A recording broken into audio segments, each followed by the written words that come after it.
Today's episode of the Counselling Tutor Podcast is sponsored by Web Healer. You're a counsellor in private practice and you need a website, or you've got an existing website which you need help with.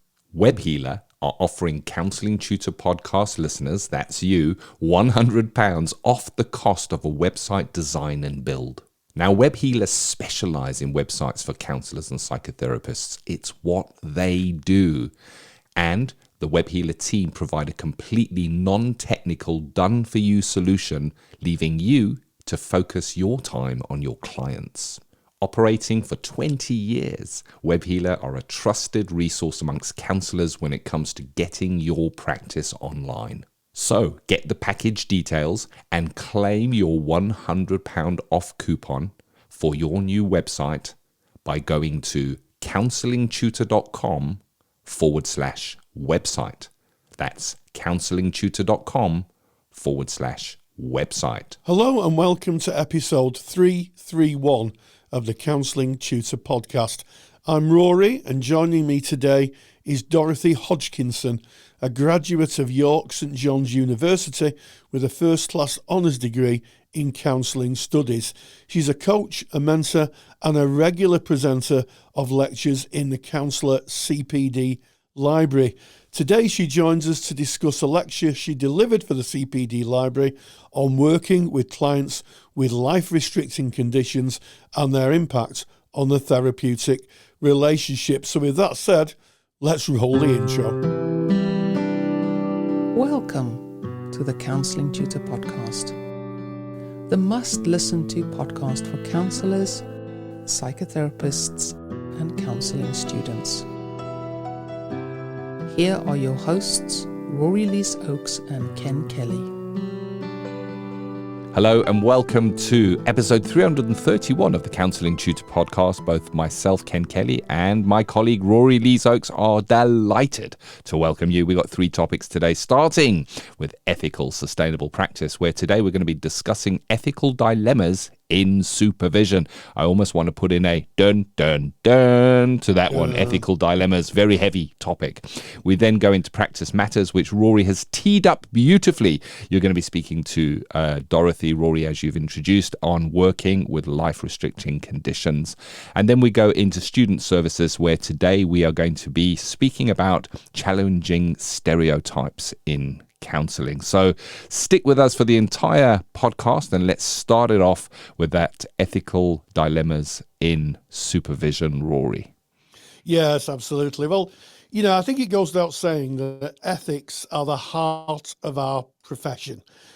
Everything we do, every time we engage with a client or consider any aspects of our practice, we are bound by ethics, our codes of practice, be it whatever professional body you're with, the NCPS or the BACP or any other professional body, we have an ethical obligation to work with clients in a professional way, and we're guided with that by a code of ethics. And, as a supervisor for many years, I always used to ask my supervisees how they're dealing with things ethically. I think it's really good practice for a supervisor to bring the ethical framework into most supervision sessions and just chat around the ethics of maybe an intervention, or how they're working with the clients, or what ethical considerations has a supervisee thought about in working with the clients, because it keeps it top of mind. And I think that sometimes the ethics, something that's taught a lot in first trainings, can kind of fade away. It needs to be kept alive within the supervision session.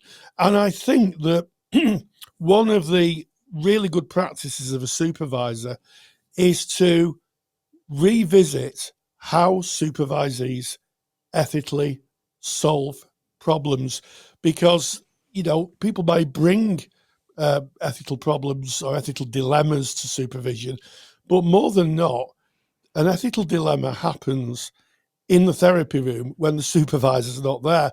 So helping supervisees understand a way of working with an ethical dilemma, the kind of thinking, the critical thinking they're going to have to engage in is absolutely essential. And that is why we have an ethical problem-solving matrix.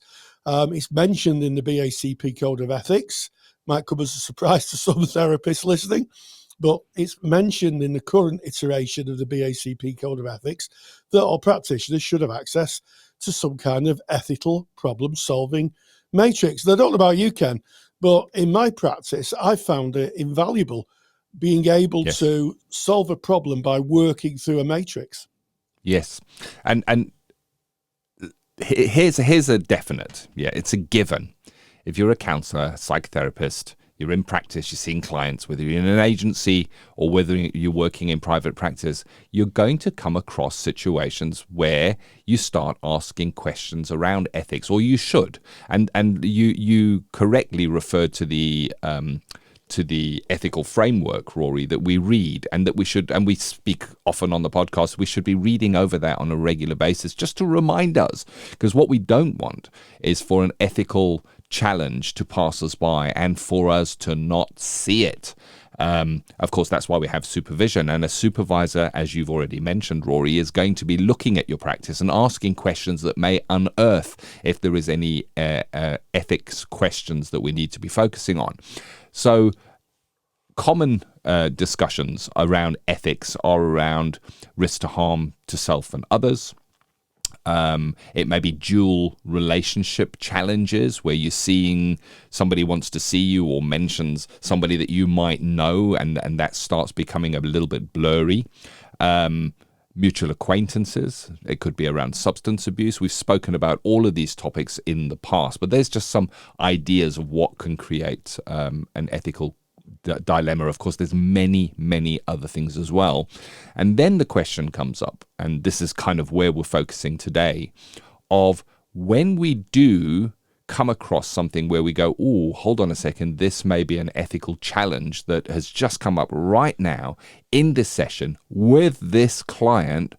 What do we do as counselors and psychotherapists?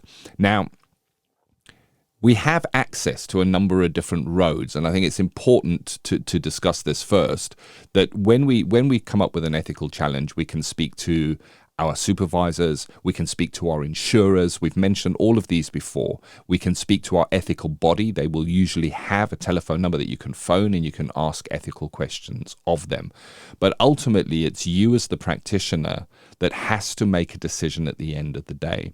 And an ethical problem-solving matrix, and the one that we're referencing today was authored by Professor Timothy Bond. And as you've said, Rory, it is available as part of the BACP ethical framework. There is a reference to this ethical problem-solving matrix. But what is a problem-solving matrix?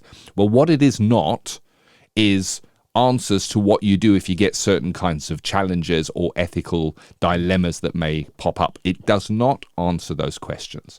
What a problem-solving matrix does is it gives you a number of questions that you can ask yourself when considering the problem that help you in a critical thinking process of going through, systematically looking at the problem to be able to come out with an outcome.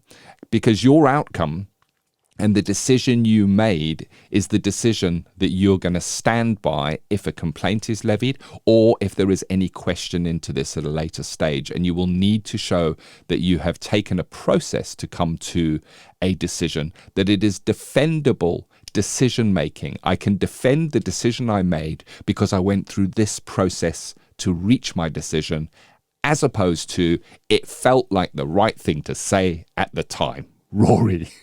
Yes.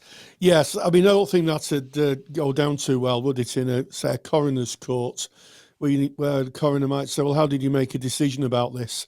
And you say, well, I kind of thought it was the right thing to do. I don't think that would sit very well. And having a process is a way of having a defendable decision. It doesn't mean that if you follow the process, you're always going to get to the right answer or even to a great outcome.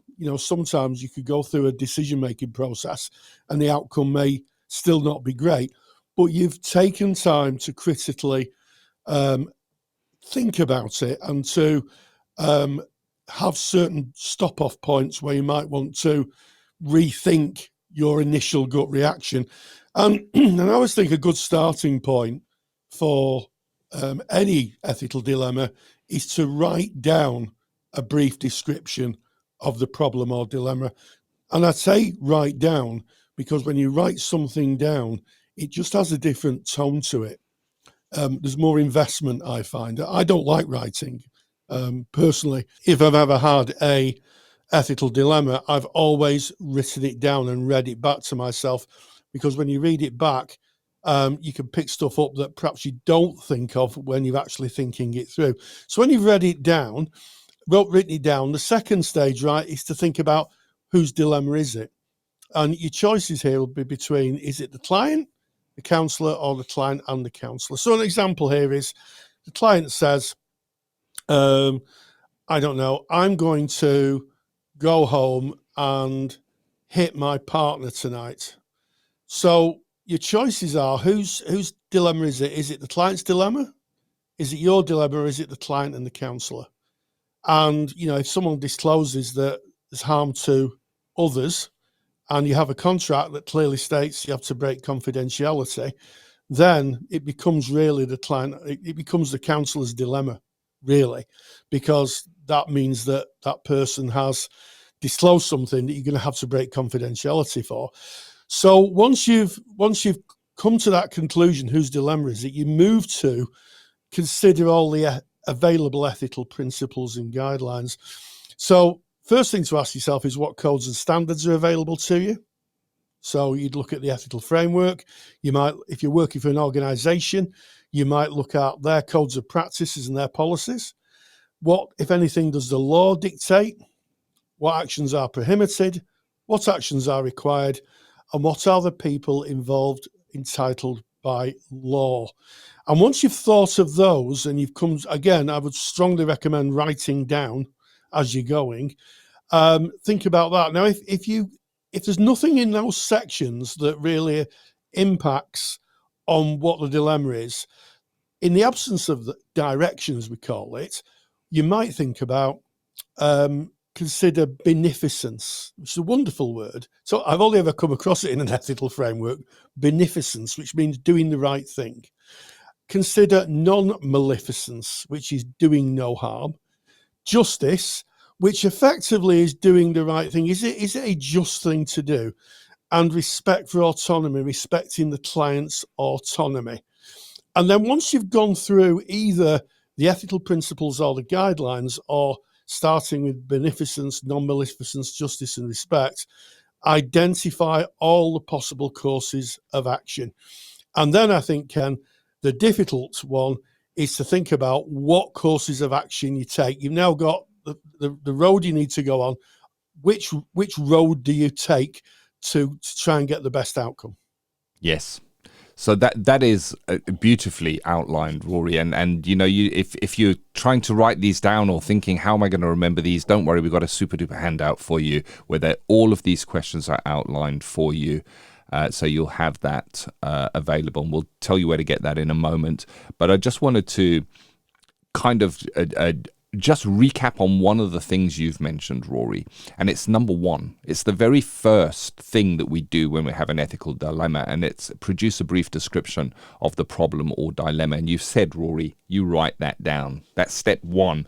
And this is so important because you've already said, Rory, that in writing it down, you kind of get to see it again in a different way.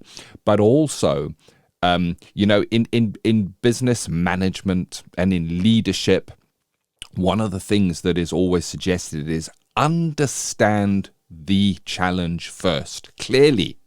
And you can, you might say produce a brief description of the problem or dilemma, or that's the easy bit. That's actually where you want to spend quite a bit of your time.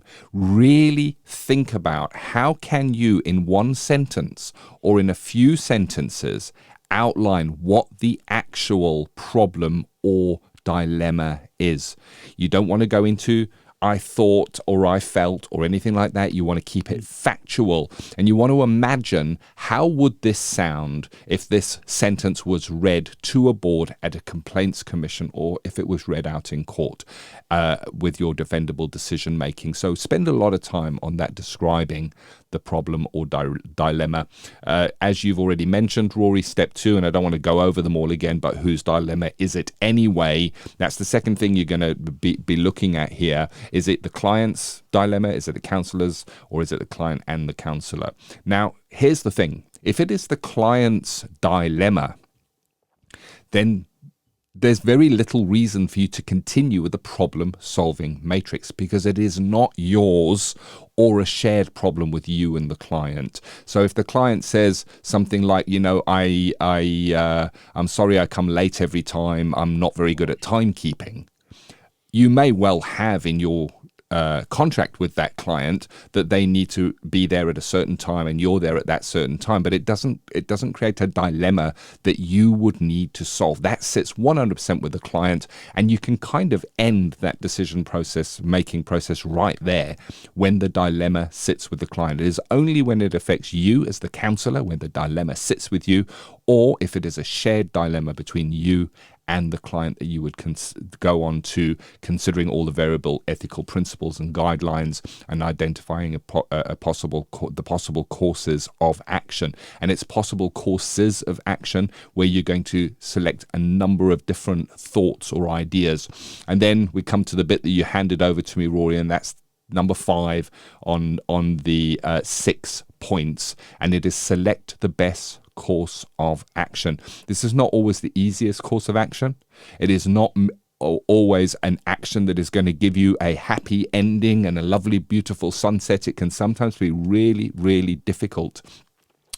And here's some questions that are posed in the ethical problem-solving matrix to kind of test your selected course of action. And it suggests select your selected course of action against universality.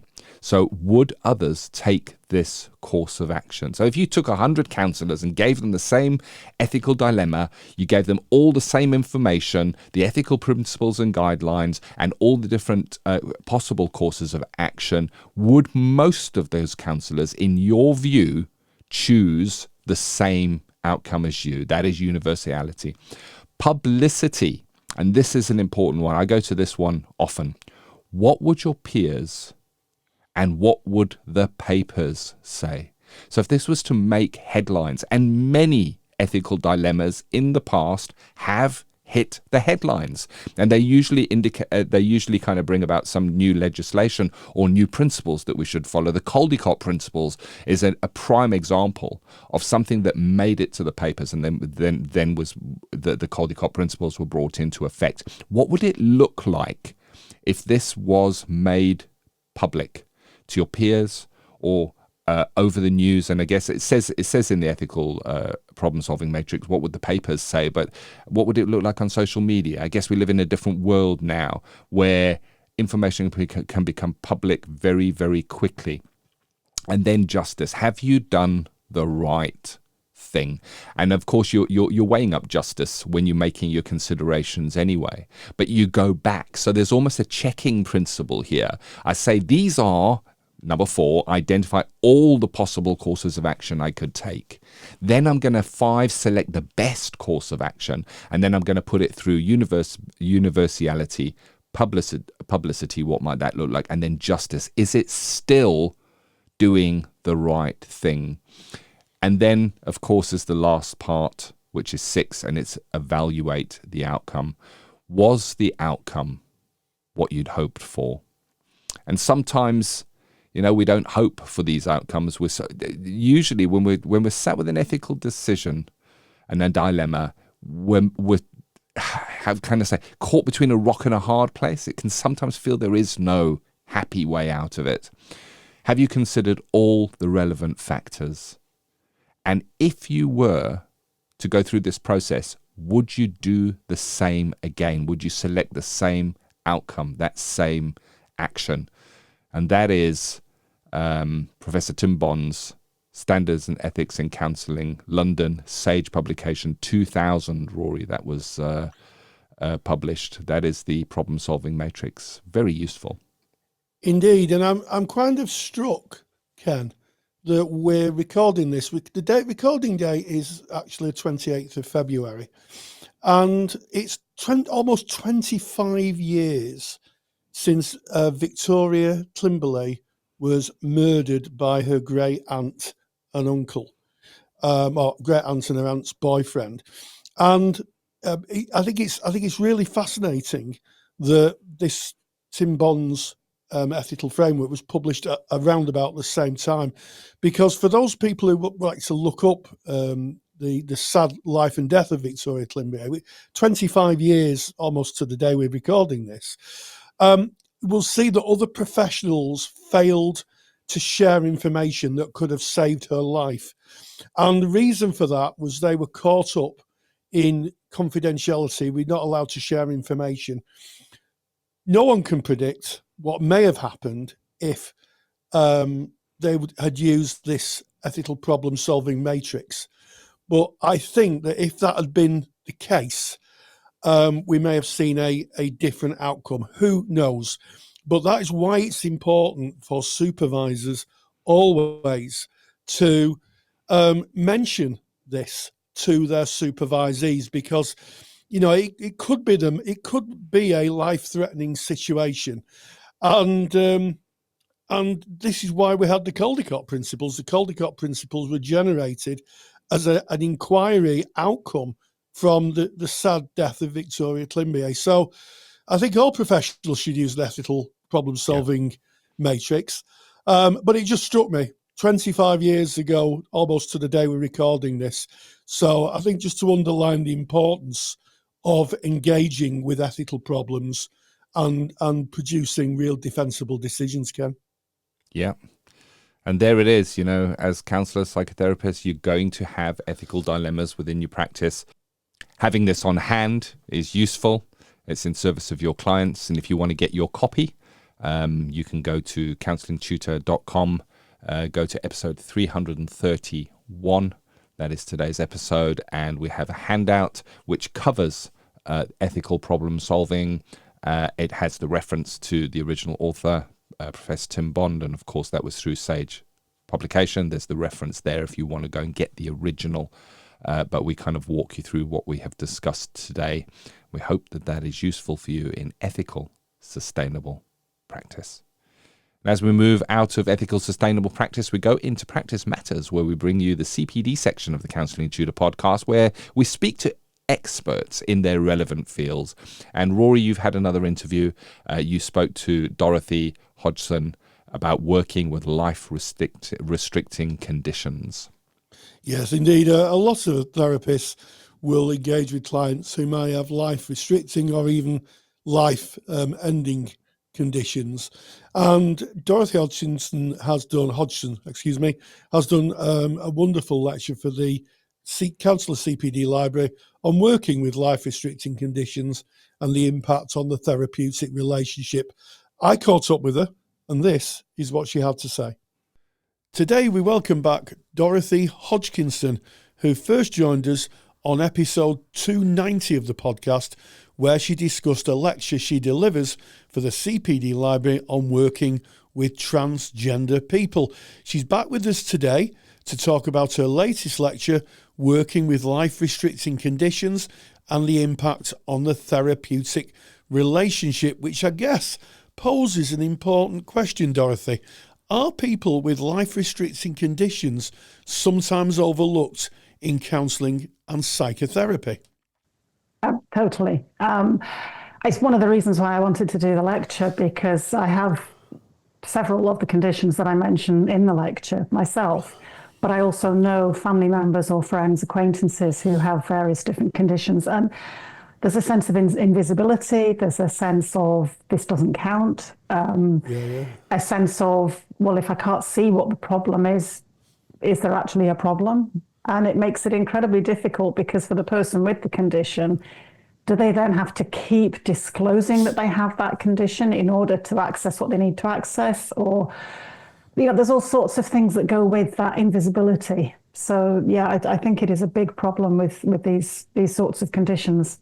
Yes, and I guess when it comes to things like reasonable adjustments or being thoughtful of time, we have to be thoughtful of that, because usually during trainings we're taught it's a 50-minute session and people turn up once a week, and any deviation from that, and I'm doing inverted commas in the air, you won't be able to see this because it's a podcast, but any deviation from that norm, there's something wrong, or it could affect the therapeutic alliance.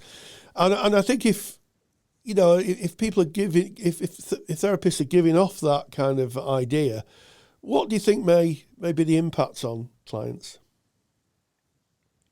I think it could put some clients off completely, because they know they can't sustain enough energy for a 50-minute session, for example. Or they know that from one week to another, their condition is going to vary so much that one week they can attend with no problems, and another week they can't even get out of bed. So the idea that we have to do this very strict, formatted, structured way of therapy, to me, feels counterintuitive if we're actually about meeting the client where they are in life. Yeah.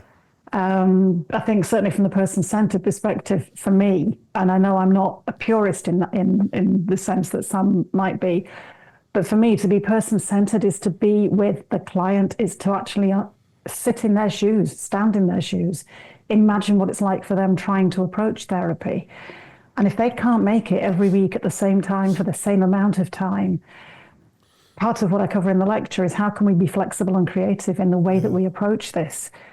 Because they still clearly want therapy for something, and it may be something completely unrelated to their health condition, but the health condition is potentially getting in the way of them being able to access the therapy if they can't do that regular structured format. Yeah, could you give us an example of that?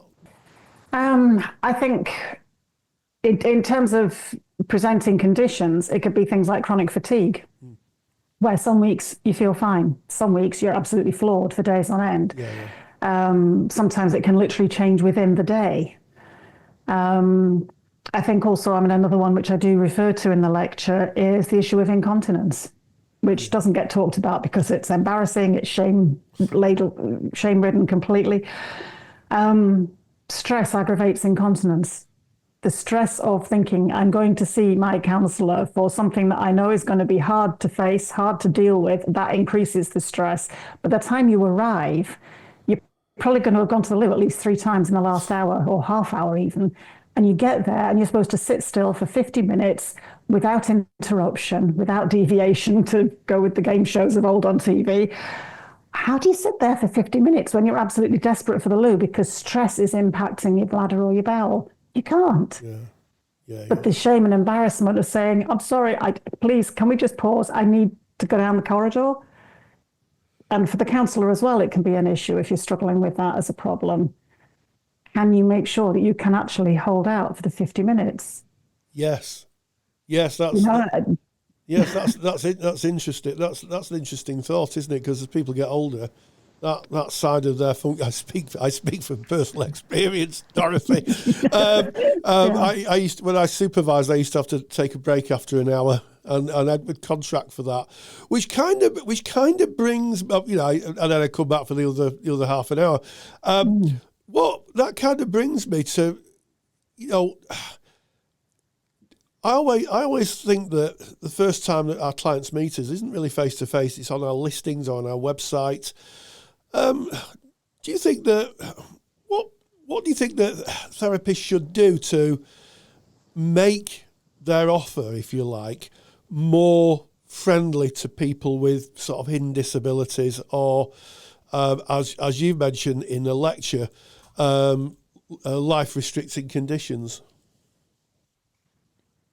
It's a difficult one because there are so many different types of life-restricting condition, and they each impact in their own different ways.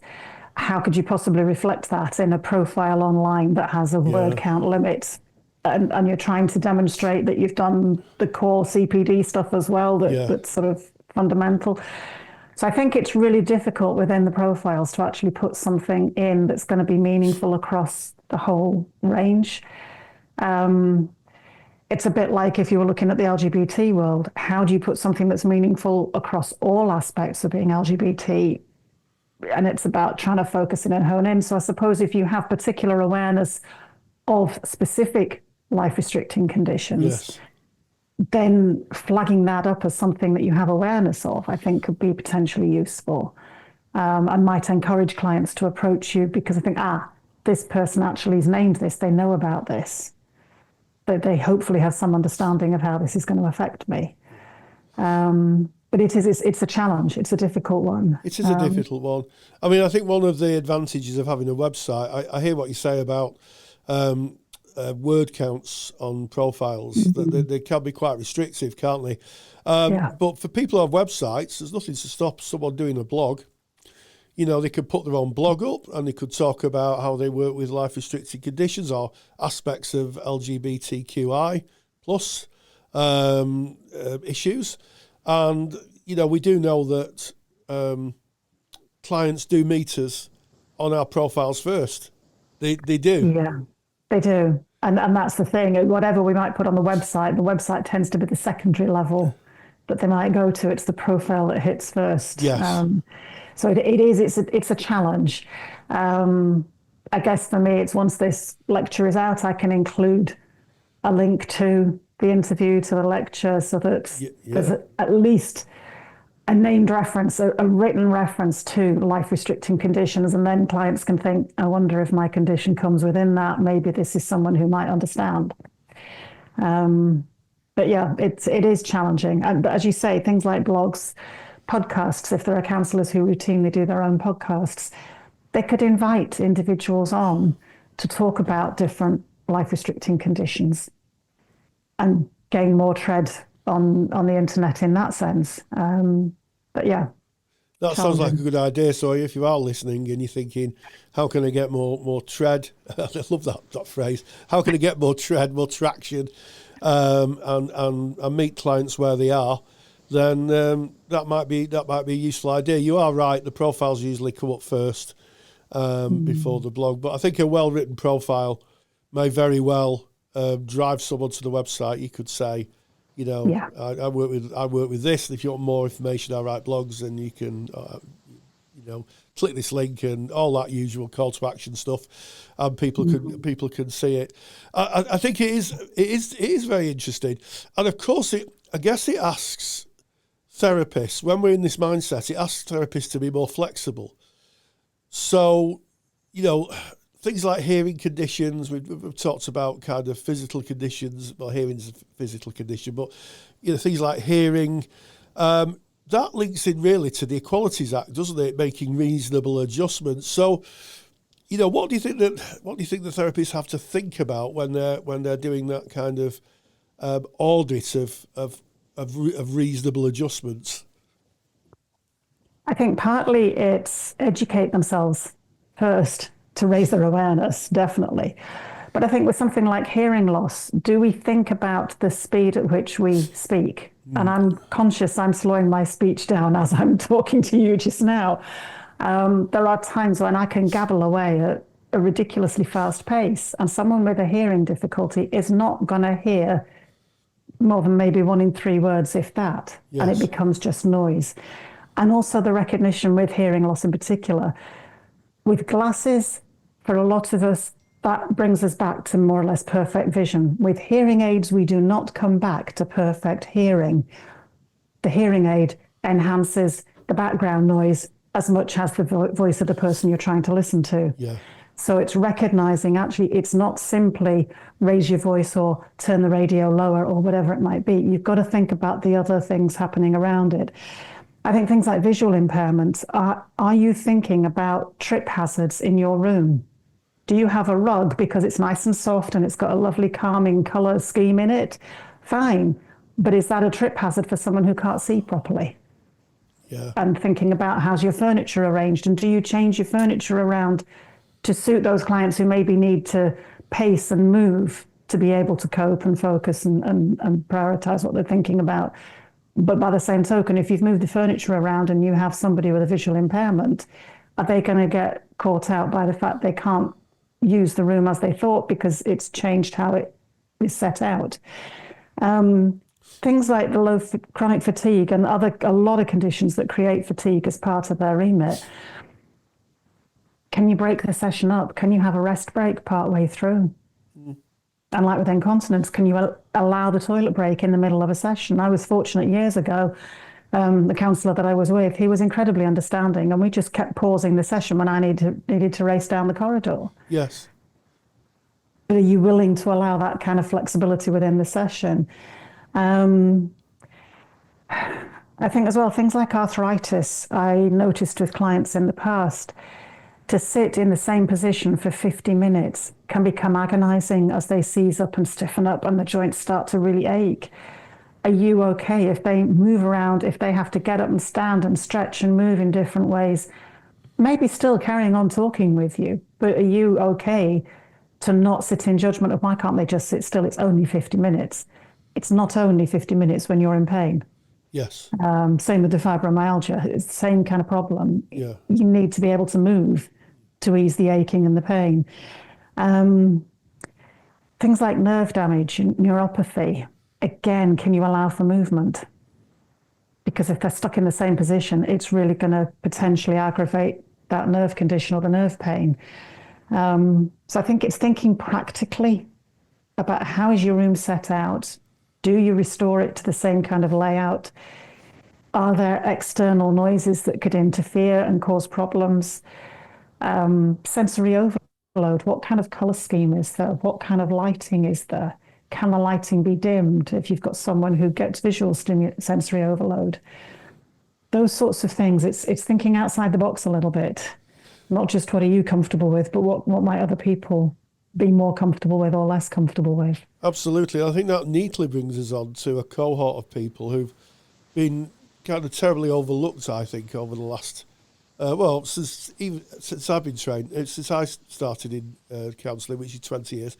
And of course, that's the neurodivergent community. With Counselling Tutor have built a wonderful course, a bit of a self-plug here, on how to work with autistic clients, which I researched and delivered.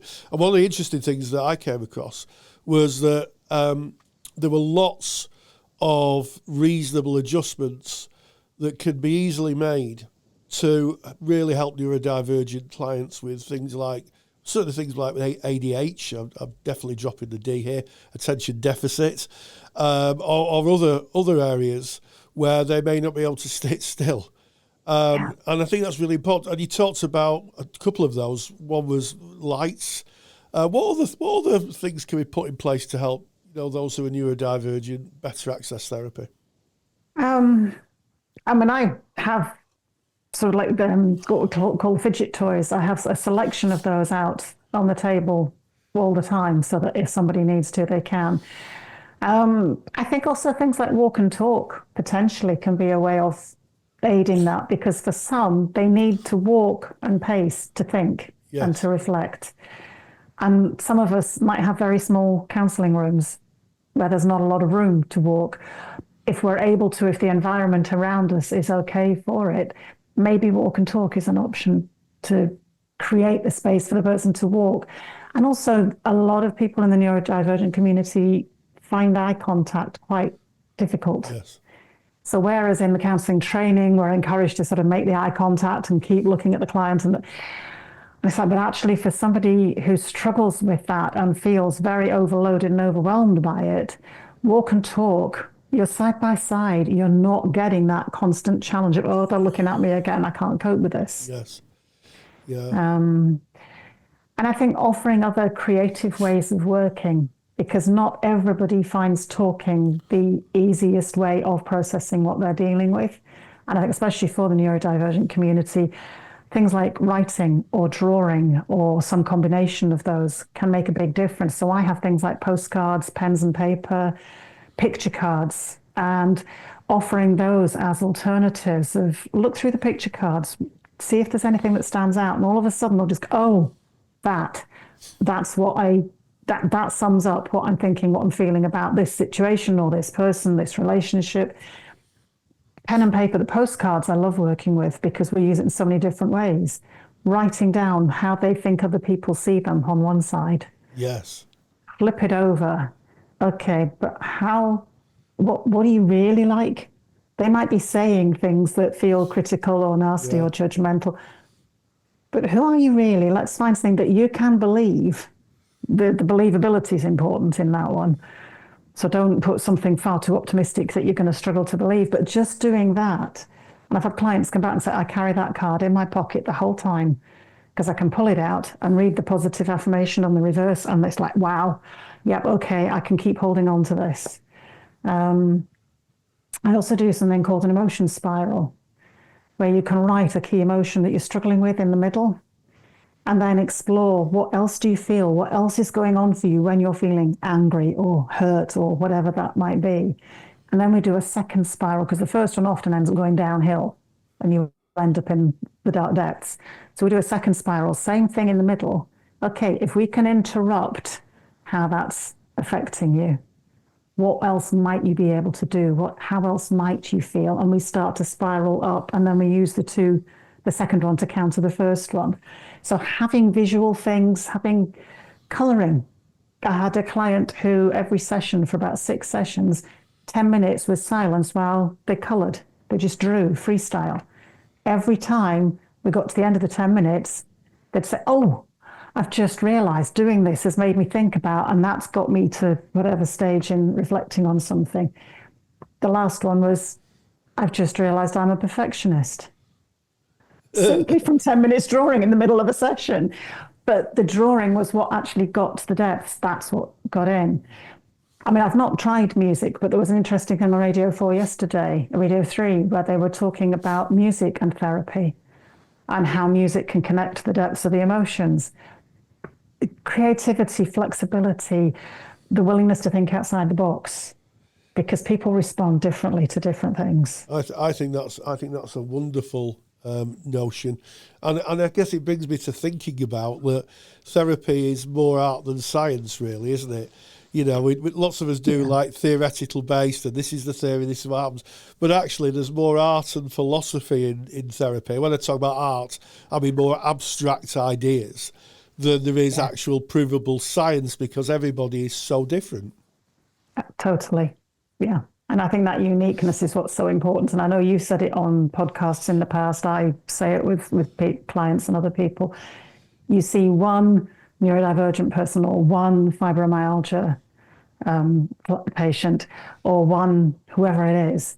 You've met one of that. Yes. You haven't met a stereotype that you can see all the others who suffer with the same fibromyalgia. They'll each experience it differently.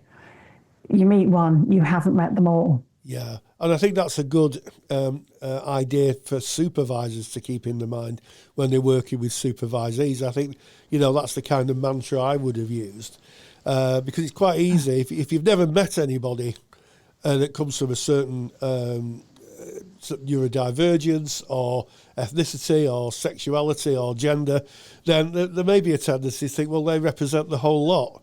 And that's not true.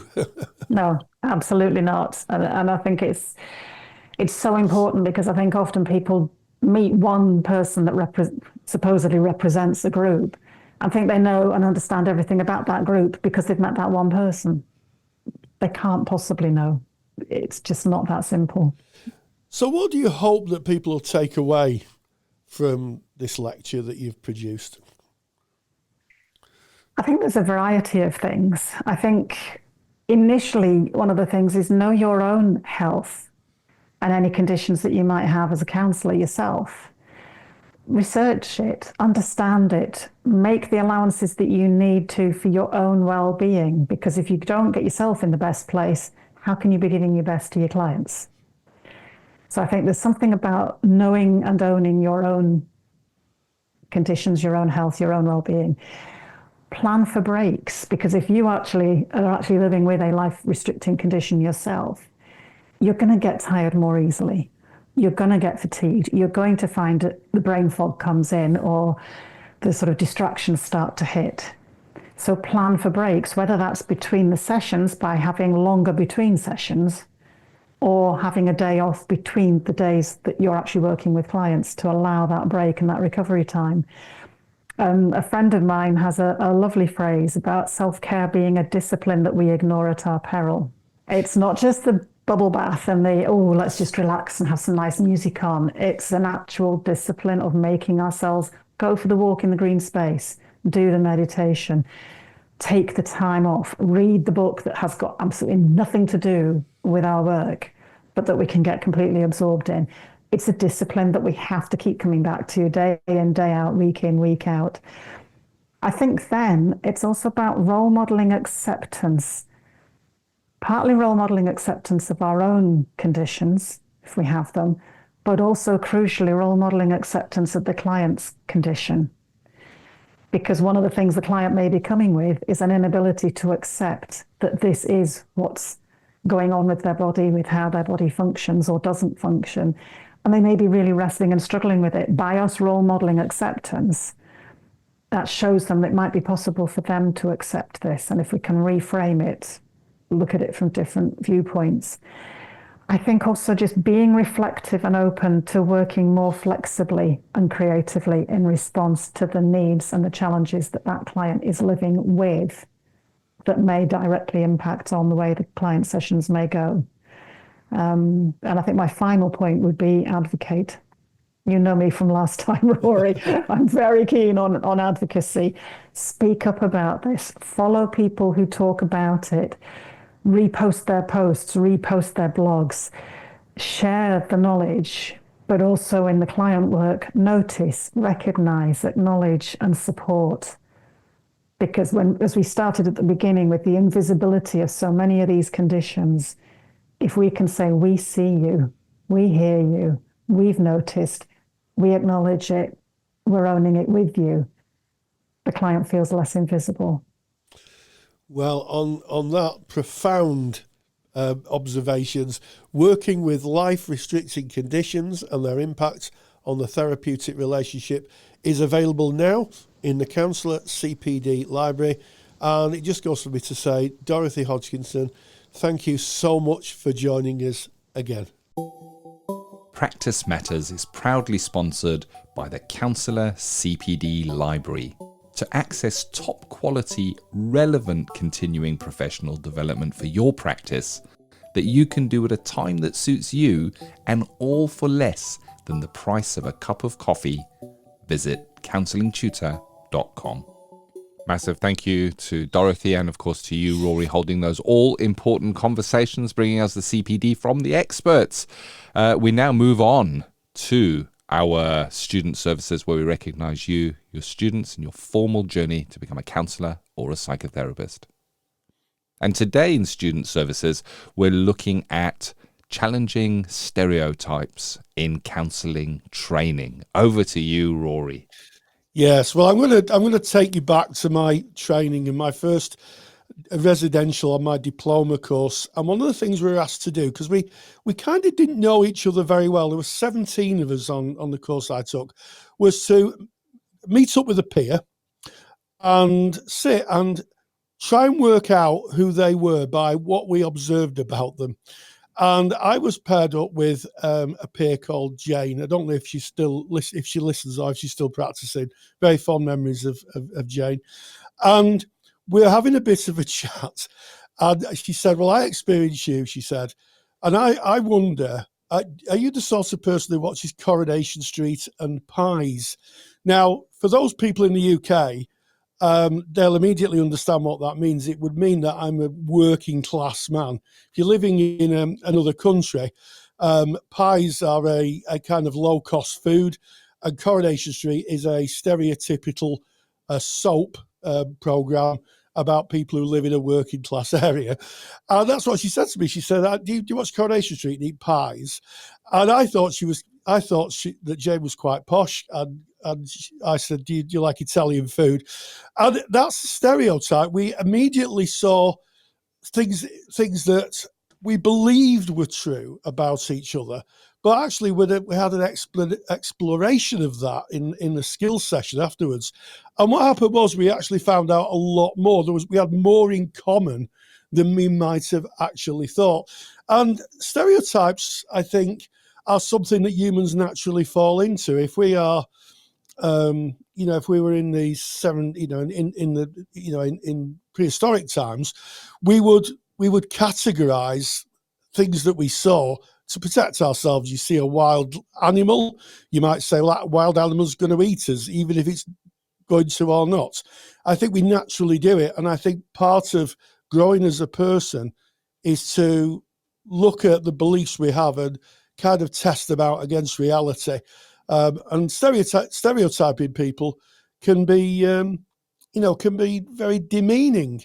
If we think about stereotyping people because of their sexuality or their gender or their religion or their sex or any of the protected characteristics, if we just see them in one aspect, we kind of miss the panoply of who they are.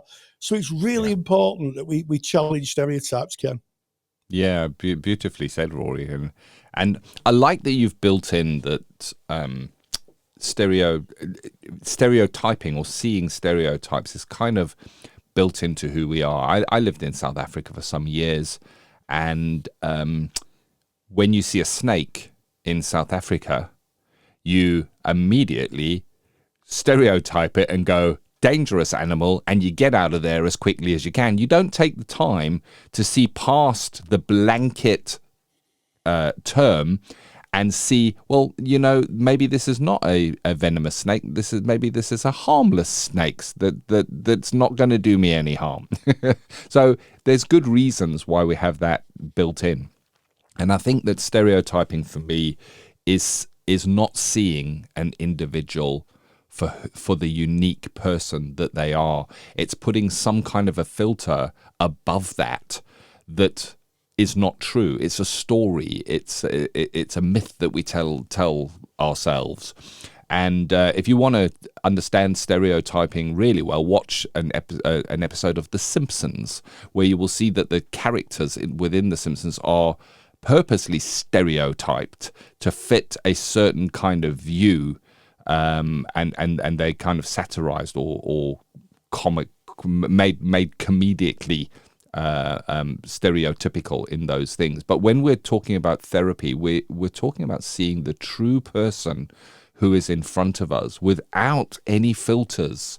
Any filter that we have in front of us that sits between us and that client, it distorts how we see that client, and then we can't fully see that individual for who they are and receive what they are giving openly. And I think that's the danger of stereotyping, is just not seeing that every single person is unique and individual. I can't tell you how many times, because I'm a male, I've been asked, did you watch the football match? Or I lived in South Africa. Oh, you must have followed the rugby. I didn't. It wasn't. So it didn't really matter. I mean, it's very, very harmless in conversation, but it is a way of stereotyping. And seeing if I lived there, I must have watched rugby and ate bryflace and things like that. Yeah, absolutely, Ken. I get the same thing. If I travel and people say, where are you from? And I say, I'm from Manchester. The first thing they say is, well, which football club do you support? And we have Manchester United and Manchester City, for those maybe not aware of the footballing heritage in my hometown. And I said, well, I don't actually follow football. And they go, you come from Manchester, you don't follow football? And I go, no, I've got no interest in it. And that's usually an interesting conversation. And again, it's a stereotype. And we have to be very careful of them. But here's the thing. There are sometimes truths in stereotypes. So going back to my encounter with Jane, I thought she was terribly, I'll use the word posh, bless. And she did like nice, expensive Italian food. And she was right in at least one part of her observations of me. I do like a nice pie. In fact, I'm going to have a pie for my lunch today. I like a nice steak pie for my lunch. So sometimes stereotypes can be accurate. However, what they do is they limit the panoply of a human being. Seeing someone in one aspect only discounts the many other aspects of them, which makes them human. And that is why we have to avoid stereotypes.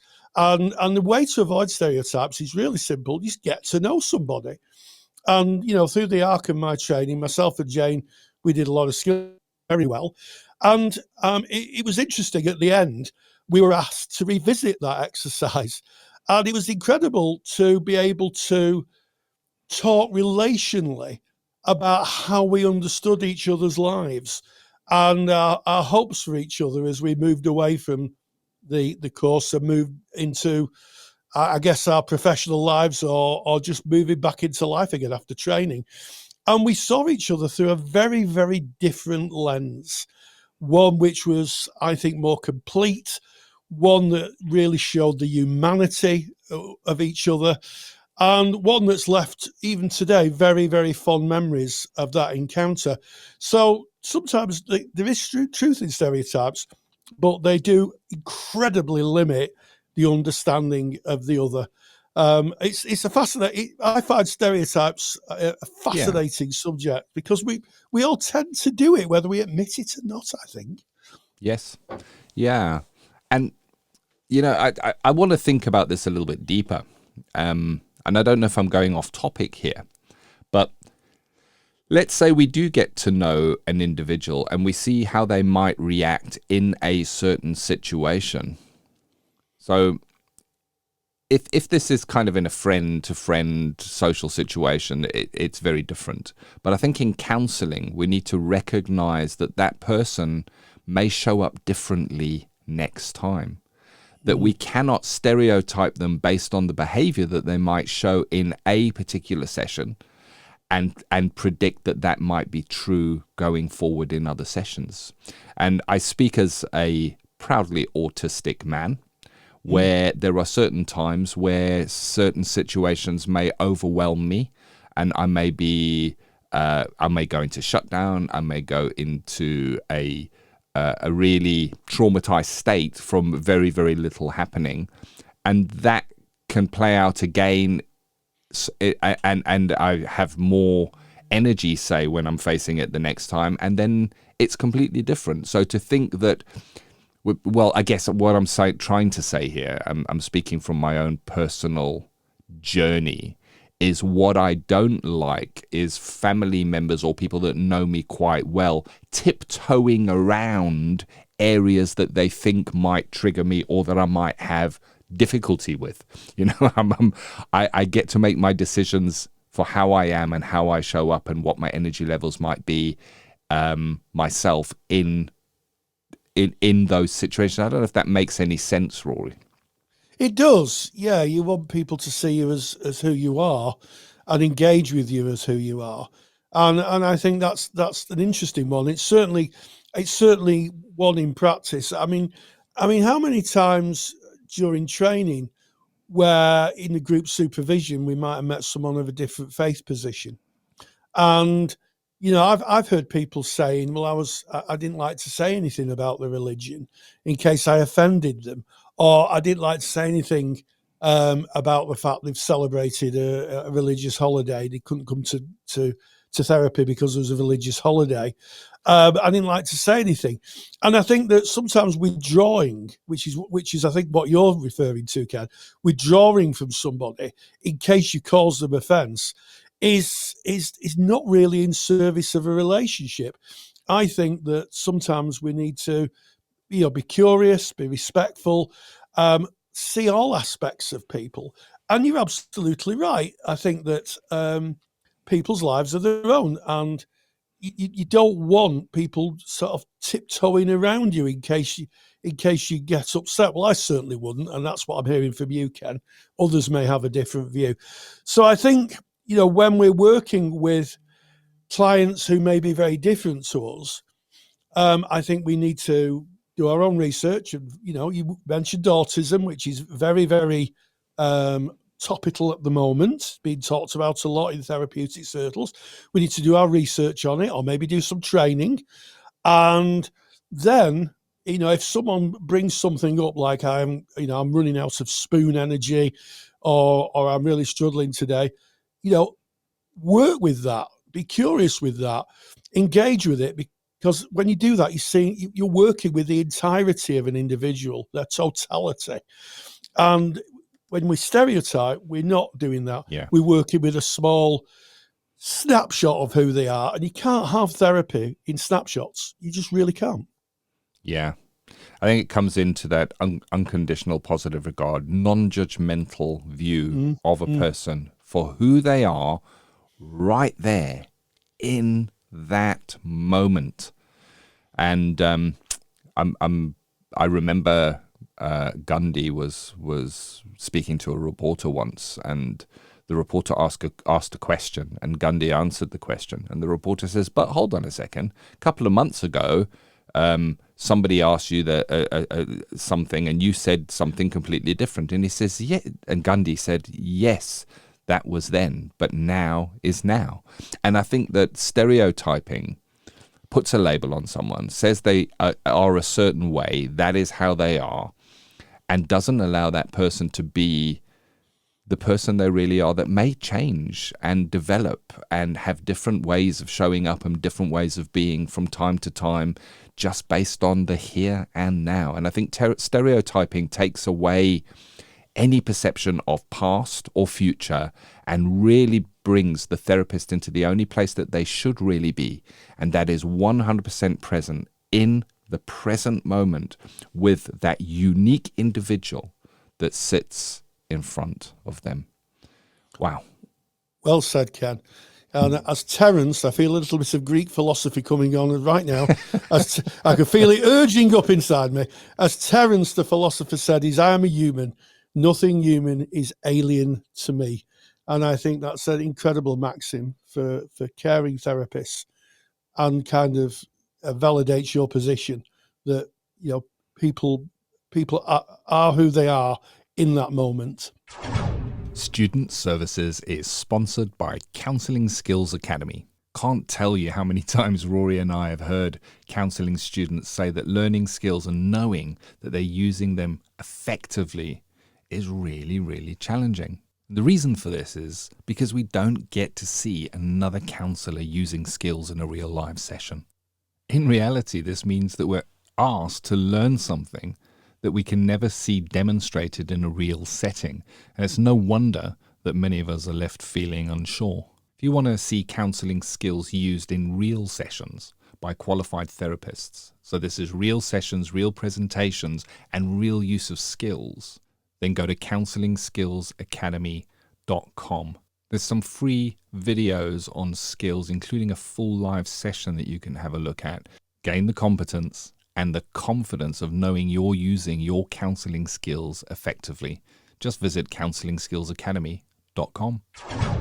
This has been episode 331 of the Counselling Tutor Podcast.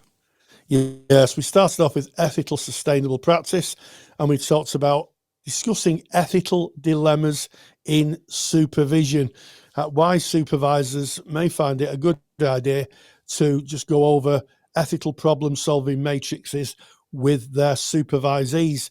In Practice Matters, we met again Dorothy Hodgkinson, who talked about working with life-restricting conditions and the impact on the therapeutic relationship. She was talking, of course, about a lecture she's produced for us for the CPD library. And then finally, Ken and myself wandered along the lanes of challenging stereotypes in counselling training, why we need to avoid stereotypes, and sometimes there may be just a little truth in a stereotype. I'd like to thank you for your support. Your subscriptions and shares and likes mean the world to us. So until next time, stay grounded and stay safe. Take the stress out of your counselling studies and get the support of Rory and I by joining us in the Counselling Study Resource. Counselling Study Resource, or CSR for short, is the world's most comprehensive assignment guidance and study support resource for students just like you of counselling and psychotherapy. See how Counselling Study Resource can help you. Visit counsellingtutor.com. That's counsellingtutor.com. Thank you for listening to the Counselling Tutor Podcast. Find the show notes for this episode by visiting counsellingtutor.com.